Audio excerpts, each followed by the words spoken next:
Satsangi, class 7. I am Bani Puri from class 10th. Nihar Bhushan from class 10th. Swarupika Satsangi from class 8th. I am Akshar Suri from class 9th. Radha स्वामी, मेरा नाम है doctor Swati सत्संगी और मैं हूँ doctor V Neha. STEAM workshop science technology engineering arts and maths. So बच्चों को school में जो एजुकेशन मिलती है उसमें और जो एक्चुअली उनके काम आएगी रियल लाइफ में एक्सपीरियंशियल लर्निंग, उसके बीच में गैप फिल करने के लिए हमने वर्कशॉप ऑर्गेनाइज कराई है। ये जो वर्कशॉप हो रही है ये तीसरा पार्ट है। पहले भी इस पर 2 बार वर्कशॉप हो चुकी है। ये जीवों के डेवलपमेंट के लिए है और इवोल्यूशन ह्यूमंस के इस पर है। जीवांश किस तरीके से ये डेवलप हुआ और आगे किस तरीके से जो है इस पर आगे प्रक्रियाएँ बढ़ती गई। सभी सत्संगियों को प्यार भरा राधा स्वामी। राधास्वामी मत में बच्चों की परवरिश पर विशेष ध्यान दिया जाता है। यह सुनिश्चित किया जाता है कि बच्चों को बिना किसी मानसिक बोझ के विषय की जटिलताएं सहज रूप में सिखा दी जाए। इसी का एक प्रयास दयालबाग की एलोरा ब्रांच में आज स्टेम एडवेंचर वर्कशॉप कम एग्जीबिशन में किया जा रहा है। तो चलिए जल्दी से चलते हैं एलोरा ब्रांच में और हिस्सा बनते हैं स्टेम एडवेंचर वर्कशॉप कम एग्जीबिशन का। होम्योपैथिक मेडिसिन के साथ साथ हम कुछ नहीं ले सकते, तो ये सब हटा के मालिक ने हमको ये बताया है कि अब आप लोगों में से कितने लोगों ने मेडिकल कैंप में देखा है, कहाँ पर होता है, कैसे होता है? बैकुंठ धाम, राजा बिरारी और बताओ।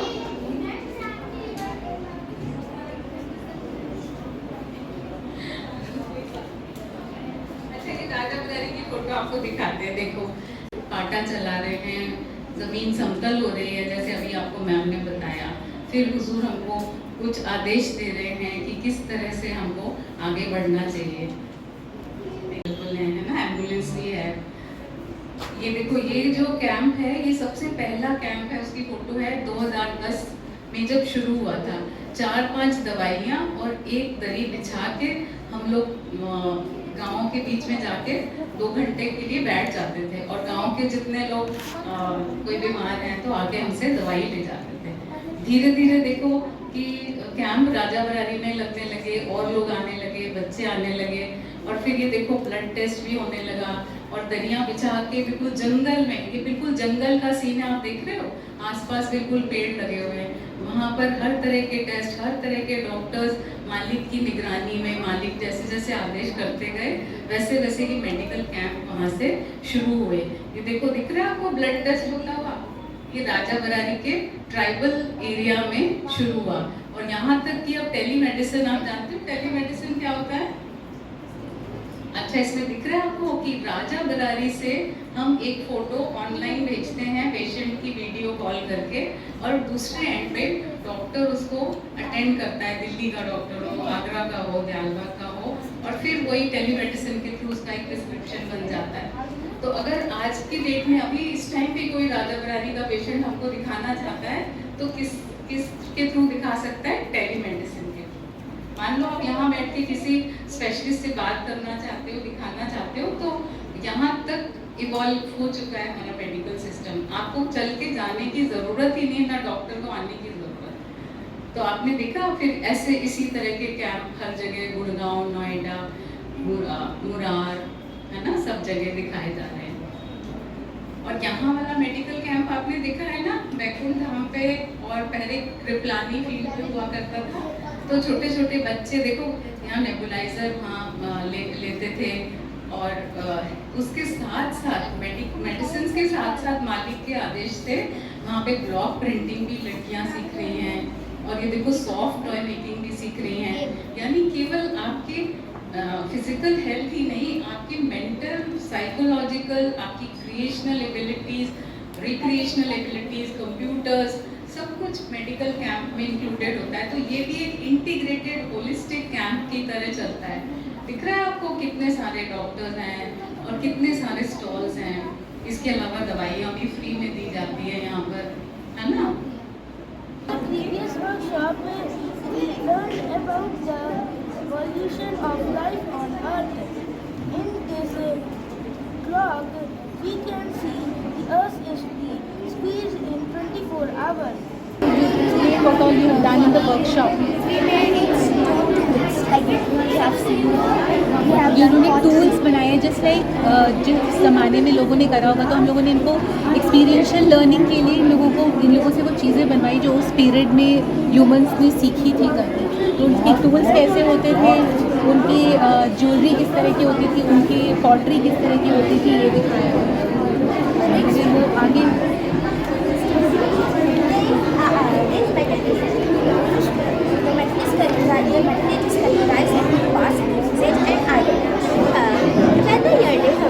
mixed copper with tin. Then they got the yellow gold substance, which is known as gold is stronger than metal. So they were started making tools from gold. In this age, domestication and advanced farming started.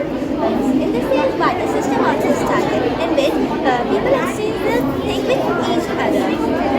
In this age, the people were imported clothes. सो यहाँ stone age के बाद इनको metal as आए, किस तरह से humans ने progress किया, और फिर उसके बाद किस तरह से इंस्ट्रूमेंट्स और लाइट टेक्नोलॉजी किस तरह से प्रोग्रेस हुई। तो ये इन्होंने केस पेंटिंग्स वगैरह के सैम्पल्स हैं कि किस तरह से उस तरह कम्युनिकेशन स्टार्ट हुआ था। उसके बेटा आप लोग केस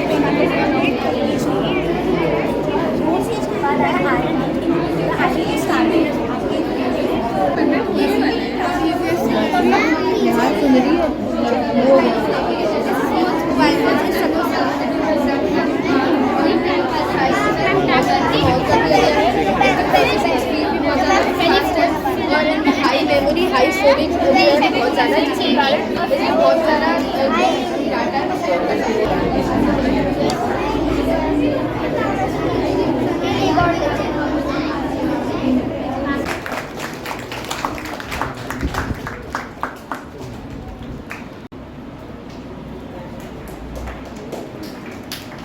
नीरज अरोरा,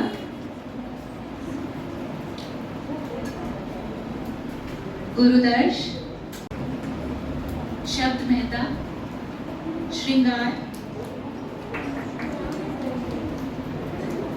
रोशनी,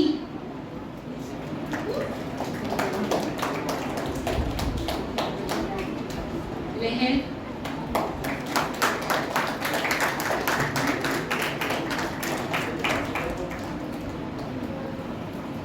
पी अचरज,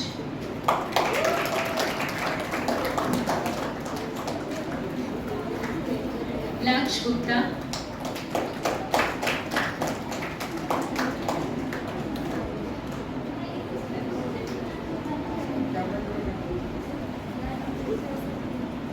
वियान,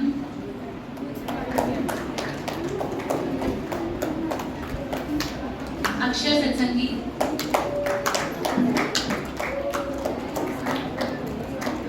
धुन सत्संगी,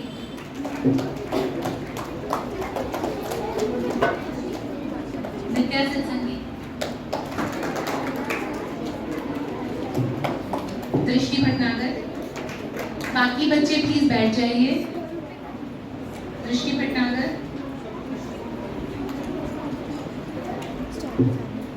हिमानी, मुक्ति रक्षा,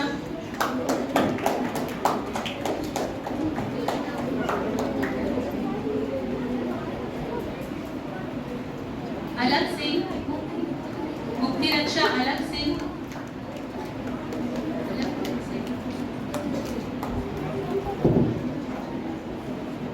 अचल प्रेम,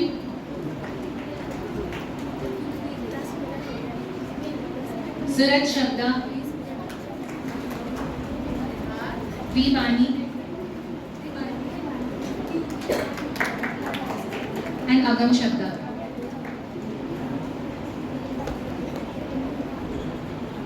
I looked above with a telescope and said, "Hey world, I've got some news for you.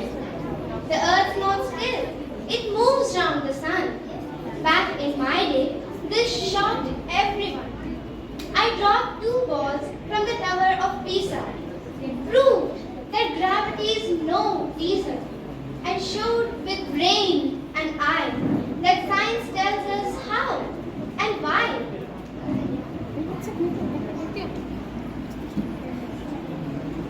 Can you guess who she is? An apple fell bonk on my head and I thought that's gravity. Instead, I wrote down laws, 3 rules in a row to explain how all things push and go. I showed us light with colors inside, how planets spin and oceans stand. With just some maths, I made it plain. The universe is not arcane.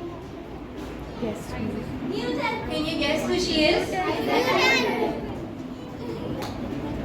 With wild hair and a curious face, I asked, how does light race?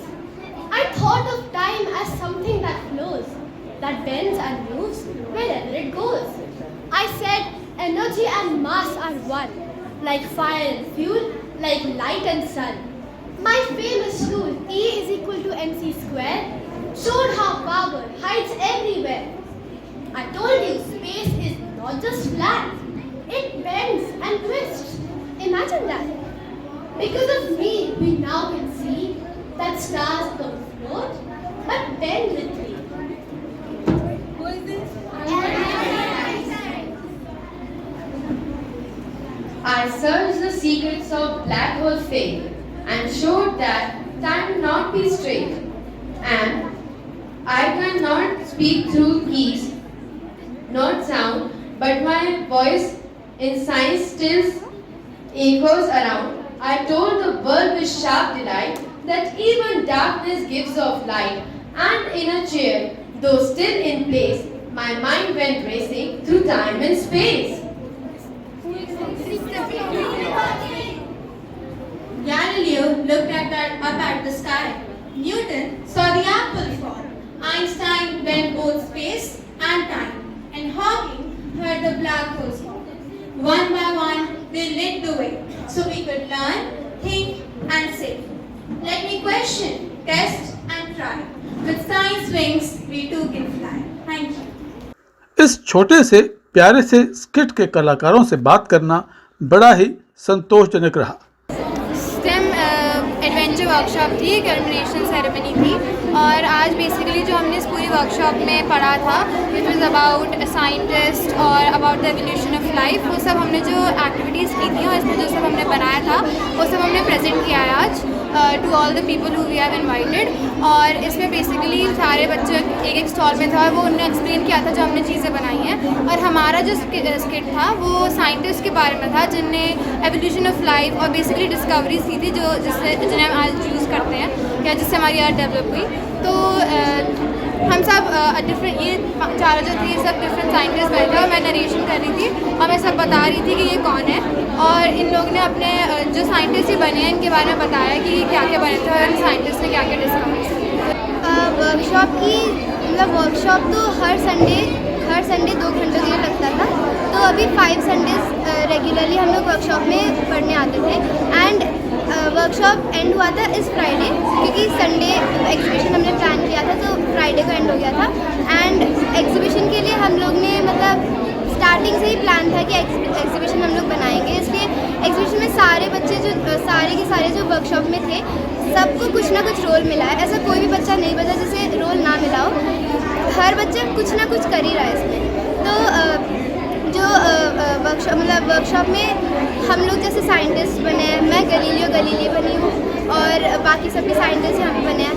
तो हम लोग ने बस ऐसा कि छोटे बच्चों के लिए मोस्टली जो हमारे एज के और छोटे बच्चे to learn new things in this workshop ताकि उन लोग को और नॉलेज मिले। और एक्चुअली जो टॉपिक था वर्कशॉप का था इवोल्यूशन ऑफ ह्यूमन काइंड। तो हमने बिल्कुल स्टार्टिंग से प्री हिस्टोरिक टाइम से मॉडर्न ह्यूमन बींग्स तक पूरा हमने पढ़ा है कि कैसे ह्यूमन्स इवॉल्व हुए हैं।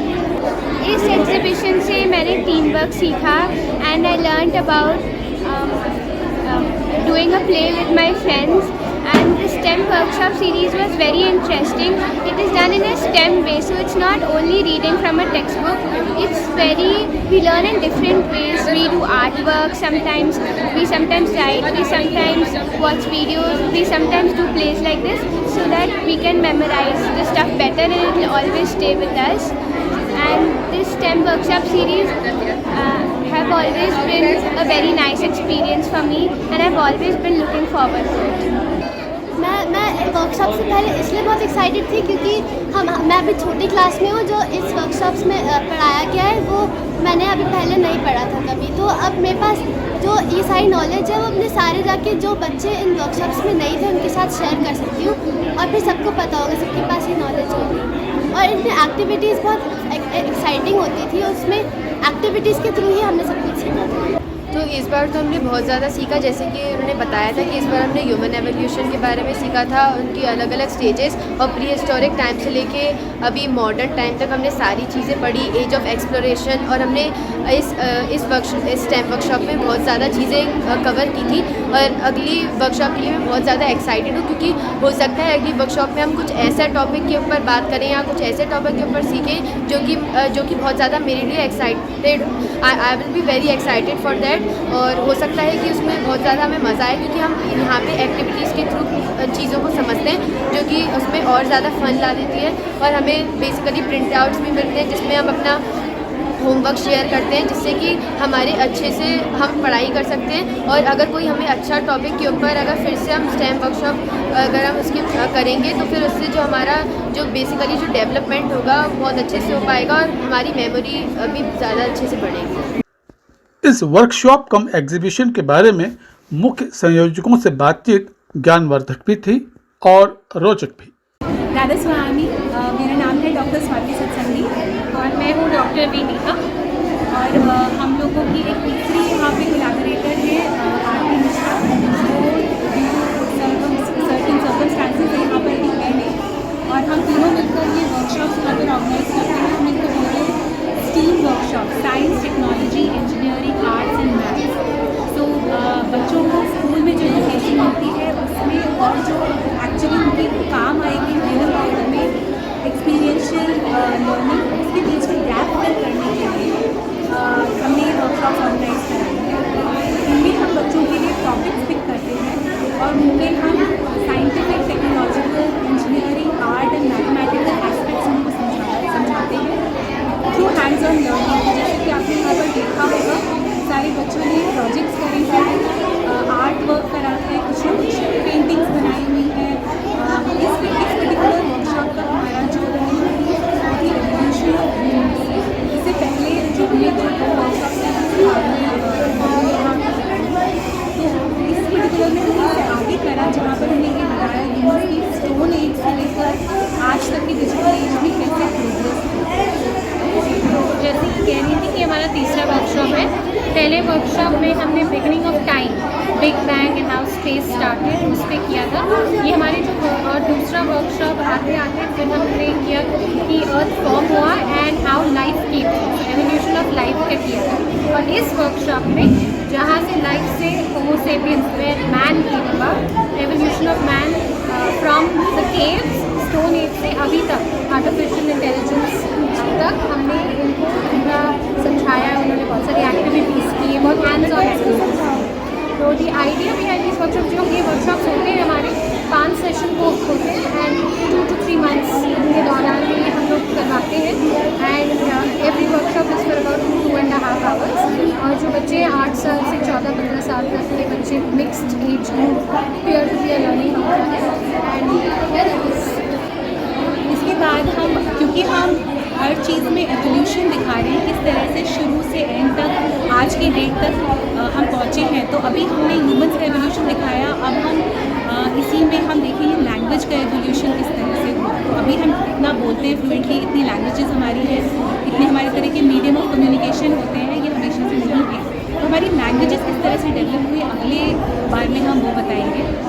और उसके बाद हम देखेंगे कि मैथमेटिक्स जो कि हमारा सबसे इम्पॉर्टेंट एलिमेंट है किसी भी साइंस को पढ़ने के लिए, उसका किस तरह से हमारा प्री हिस्टोरिक से लेकर अब तक में डेवलप हुआ। ये वर्कशॉप हर वर्कशॉप पे कुछ ना कुछ चैलेंजेस आते हैं।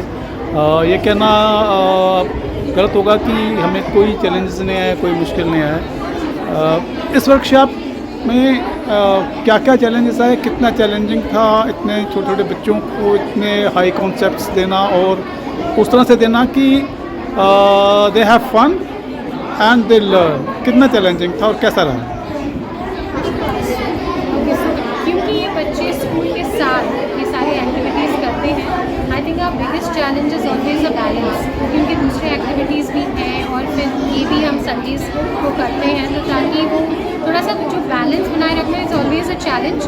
But from the point of view of concepts हम जो करते हैं थोड़ा सा हाई लेवल जानबूझ के रखते हैं ताकि हर बच्चा अपने लेवल पे वो ऑब्जॉर्व कर सके। तो जो छोटे बच्चे हैं थोड़ा सा कम करते हैं, बड़े बच्चे ज़्यादा करते हैं, थोड़े कॉन्सेप्ट्स थोड़े से कॉम्प्लिकेटेड ज़्यादा साइंटिफिक होते हैं तो बड़े बच्चे ज़्यादा इन्वॉल्व होते हैं।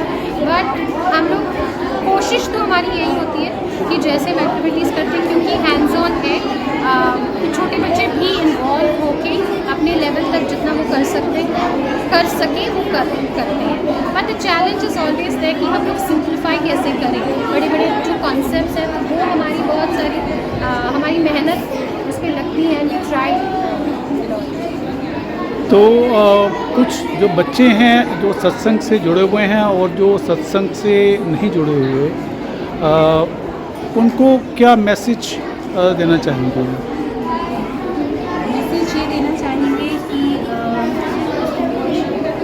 हमारे यहाँ मालिक ने जिस तरह से फरमाया है कि साइंस एजुकेशन प्रमोट करने के लिए बैतूल धाम पर सबसे पहले उन्होंने ये बोला था कि विकीपीडिया और साइंटिफिक अमेरिकन के कॉन्सेप्ट्स जो होते हैं उनको बच्चों को बताना चाहिए। तो हम मेनली हमारा मोटिवेशन था ये वर्कशॉप स्टार्ट करने का कि हम बच्चों को साइंस के और करीब लेकर आए, क्योंकि ज़्यादातर ऐसा होता है अगर स्कूल में हमारे टीचर्स अच्छे नहीं मिले, हमें अच्छे से एक्सपेरिमेंट्स लैब अच्छी नहीं मिली, प्रोजेक्ट बहुत अच्छा नहीं हुआ तो इंटरेस्ट ड्रॉप हो जाएगा। तो हम सिखाना यही चाहते हैं कि हर चीज़ में हमारे आसपास कुछ ना कुछ हमारे लिए इम्पोर्टेंट होता है, कुछ भी जोड़िए तोड़िए उसको बनाइए, उससे कुछ नया सीखने की कोशिश करिए। और इसी तरह से सारे हमारे जो पूर्वज थे उन्होंने भी सीखा है और यहाँ तक हम पहुँचे हैं, इसलिए आप भी कुछ ना कुछ करते रहेंगे तो बहुत आगे बढ़ेंगे, पहुँचेंगे। बच्चों को दूर तक पहुँचाने में उनके माता पिता का बहुत हाथ होता है। हम जो आज हैं वो हमारे पेरेंट्स की वजह से हैं। तो आज की जो यंग जनरेशन है उनके पेरेंट्स के लिए कुछ मैसेज। तो आप प्लीज़ इनको इनकरेज करिए, लेट देयर क्यूरियोसिटी रिमेन, और अगर ये क्वेश्चंस पूछते हैं उनको पूछने दीजिए। छोटी सी छोटी क्वेश्चंस में फ़नी लगे या मतलब ऐसे नहीं सोचिए कि इस बच्चे को इतना भी नहीं आता है। फॉर एग्जांपल हमारे वर्कशॉप में हम लोग silk route, ancient to silk route का ट्रेड का जो हम डिस्कस कर रहे थे कि नेविगेशन कैसे शुरू हुई, तो ये टर्म जो है सिल्क रूट, तो किसी बच्चे ने पूछा कि मैम इसको सिल्क रूट इसलिए कहते हैं क्योंकि सारा मतलब हर रोड पे पूरा सिल्क बिछाया हुआ है, हंसी तो आती है। और ये भी सोचने में मतलब लोग सोच लेते हैं कि ये कौन सा मतलब कैसा स्टूपिड सा क्वेश्चन है, बट आप that was also very intelligent question in the sense कि एटलीस्ट वो बच्चा सोच रहा है, राइट? तो वो आप इंकरेज कीजिए और जहाँ तक उनकी क्यूरियोसिटी को किल करें। इसके अलावा ये बहुत इम्पॉर्टेंट है कि उनको नंबरों के पीछे भागने के लिए मत बोलिए। उनके लिए इस समय फ्यूचर रेडी होना बहुत ज़रूरी है। उनको ये पता होना चाहिए हमारे आसपास जो है हम इसको बेस्ट कैसे यूज़ कर सकते हैं। हम ये नहीं होना चाहिए कि हमने याद कर लिए कॉन्सेप्ट, उन कॉन्सेप्ट को उनको समझना ज़रूरी है। तो उनको नंबरों के पीछे भागने के लिए मत मजबूर करें। ये बहुत बच्चों के लिए आगे जाके मुसीबत बनेगा, क्योंकि AI की एज में कितने भी अच्छे ग्रेड्स हों वो बिल्कुल काम नहीं आएंगे। यहाँ पे एक ये स्कैनर सा लगा है, ये मैं देखता हूँ ये स्कैन QR कोड है किस बारे में, और जानकारी प्राप्त करता हूँ कि इसका पर्पस क्या है। ये QR कोड जो है इसको हमने इसलिए जनरेट किया है, जो भी यहाँ के पार्टिसिपेंट्स हैं, विजिटर्स हैं, इसको स्कैन करके इसमें जब आप करेंगे तो एक फीडबैक फॉर्म खुलेगा।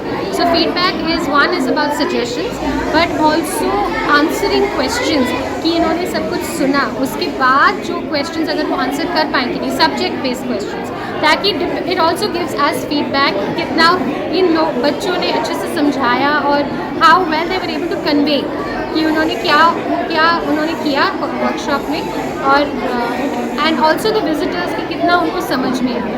The other thing is of course ये फीडबैक जो हम लेते हैं it helps us improve the next workshop. We think about it, उस पर हम चर्चा करते हैं, सोचते हैं, और उन सजेशंस पे हम लोग और इम्प्रूव करने की कोशिश करते हैं। आज के कार्यक्रम के बारे में हमें विस्तार से बताया एलोरा ब्रांच के सेक्रेटरी प्रेमी भाई लखपति सिंह जी ने। रा धा स्व आ मी, ये जो वर्कशॉप हो रही है ये तीसरा पार्ट है। पहले भी इस पर 2 बार वर्कशॉप हो चुकी है। ये जीवों के डेवलपमेंट के लिए है और इवोल्यूशन ह्यूमंस के इस पर है, जीवांश किस तरीके से ये डेवलप हुआ और आगे किस तरीके से जो है इस पर आगे प्रक्रियाएँ बढ़ती गई। तो यहाँ जो वर्कशॉप है एलोरा ब्रांच के बच्चे ब्रांच से भी आए हुए और प्रेमन बहन डॉक्टर अंजू भटनागर, प्रेमन बहन गुरप्यारी प्रकाश, ये दोनों, और स्वाति और नेहा, ये सभी कोऑर्डिनेटर्स हैं और वॉलेंटियर्स भी सहयोग कर रहे हैं। बच्चे भी बढ़ चढ़ कर इसमें हिस्सा ले रहे हैं। काफ़ी नॉलेज बढ़ती जा रही है बच्चों को। जैसे प्रेमन बहन प्यारी प्रकाश जी ने और बच्चों से प्रश्न किए हमारे जो दयालबाग के बारे में एग्रीकल्चर का डेवलप हुआ महाराज शुरू से लेकर अपनी तक, सभी बच्चों ने बड़े उत्साहपूर्वक जवाब दिए। डॉक्टर अंजू भटनागर जी ने जो प्रश्न किए हॉस्पिटल को लेकर, हमारा जो अस्पताल है उसमें प्रत्येक एक्सपीरियंस विशेषज्ञ डॉक्टर्स की टीम है, उसके बारे में बच्चों को पूरी जानकारी है। हमारा जैसे कहते हैं ऑलराउंडर चहुमुखी विकास, बच्चों में हर प्रकार की दक्षता हासिल हो रही है। कल्चरल प्रोग्राम से लेकर, खेती से लेकर, वैज्ञानिक नॉलेज से लेकर, डेवलपमेंट से लेकर सब प्रकार की नॉलेज इसमें सब है। ये सब आगे जो बढ़ने की बच्चों में जो क्षमता है, इसमें हमारे गुरु महाराज जी की दया और मेहर का हाथ है। उनकी दया से ही ये सारा काम आगे चल रहा है।